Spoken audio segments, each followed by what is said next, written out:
Tahimik ang lumang simbahan ng San Isidro sa gitna ng ulan. Alas 10 ng gabi ang kasal, oras na hindi pinipili ng matinong pari, pero iginiit ng pamilya ng nobya. Sabi nila, special daw ang petsa. Habang naglalakad si Lia, ang nobya, papunta sa altar, ramdam niya ang lamig. Hindi galing sa hangin, kundi parang may nakatitig sa kanya. Sa bawat hakbang, tila mas bumibigat ang suot niyang puting bestida. Pagdating niya sa harap ng altar, biglang namatay ang mga kandila. Isang segundo ng dilim. Pagbalik ng ilaw, napansin ng lahat na may isa pang babae na nakatayo sa likod ni Lia. Nakaputing damit, basang-bas ang lelayan. Mahaba ang buhok na nakatikip sa mukha. Extra ba yan? Bulong ng bisita. Ngumiti ang pari, pero nanginginig ang kamay niya. Iyan, ang unang nobya. Biglang bumukas ang bibig ng babae.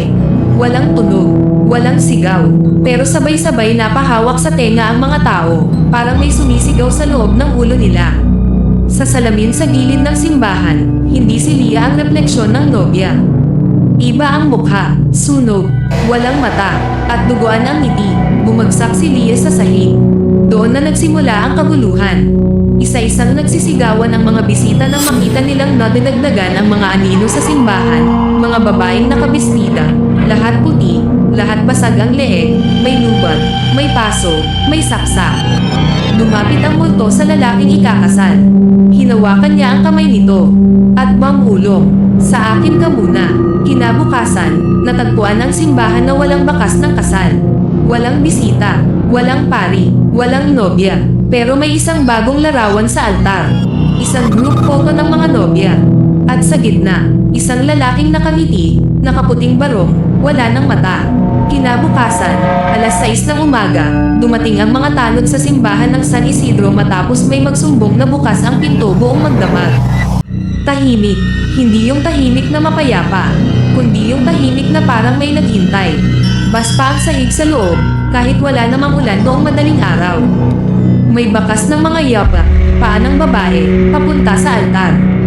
Lahat ay paaban, walang pabalik, walang upuan na natamba, walang dugo, walang sirang kandila, parang binura ang nangyari. Pero sa altar, nandoon ang litrato.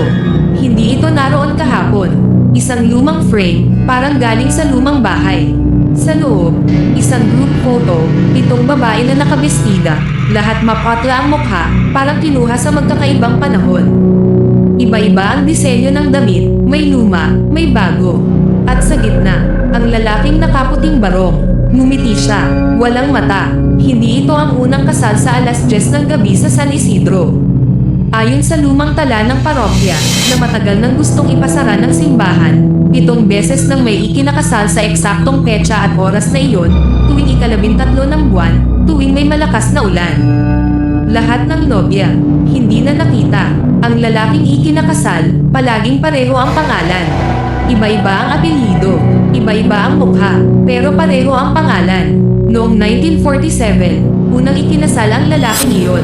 Ang nobya ay si Isabela. Ayon sa chismis, iniwan siya sa altar.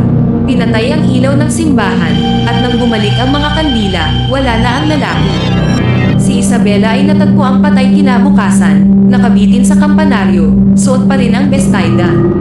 Pero ayon sa matandang pari noon, bago namatay si Isabela, may ibinulong sa kanya ang lalaki. Parehong mga salitang narinig ng lalaking ikakasal kay Lia. Sa akin ka muna. Mga sumunod na dekada, may nobya, nasunog sa sunog na walang sanhi, nalunod sa ilog kahit marunong lumangoy, nabasag ang leeg sa aksidenteng walang saksi. Lahat sila, nakabestida pa rin ng matagpuan. At sa bawat kasal, may isang pari na nanginginig ang kamay pero hindi uma-address. Dahil alam nila, kapag hindi itinuloy ang kasal, mas marami ang kukunin. Lia ang pampito. Hindi siya pinili ng lalaki. Pinili siya ng simbahan.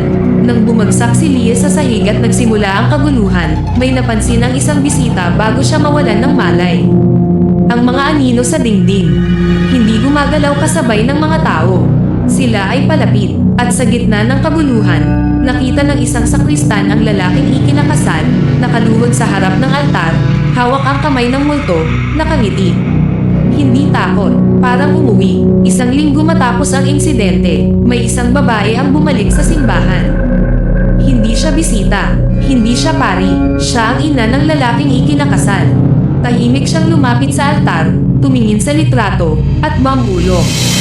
Patawad, anak, hindi na kita nailigtas. Doon lang nalaman ng pari ang totoo. Ang lalaki ay isinilang sa loob ng simbahan, sa mismong petsa at oras ng unang kasal. Anak siya ng babaeng namatay sa altar. Hindi siya multo, hindi rin siya tao. Siya ang tagapag-ipon, ang nagsasama-sama sa mga nobyang hindi kailanman umabot sa hanggang kamatayan. Hanggang ngayon, bukas pa rin ang simbahan ng San Isidro. Pero tuwing ika-13 ng buwan, alas 10 ng gabi, may ilaw na biglang namamatay. May kandilang muling sisindi, at may lalaking nakabarong na naghihintay ng susunod na nobya.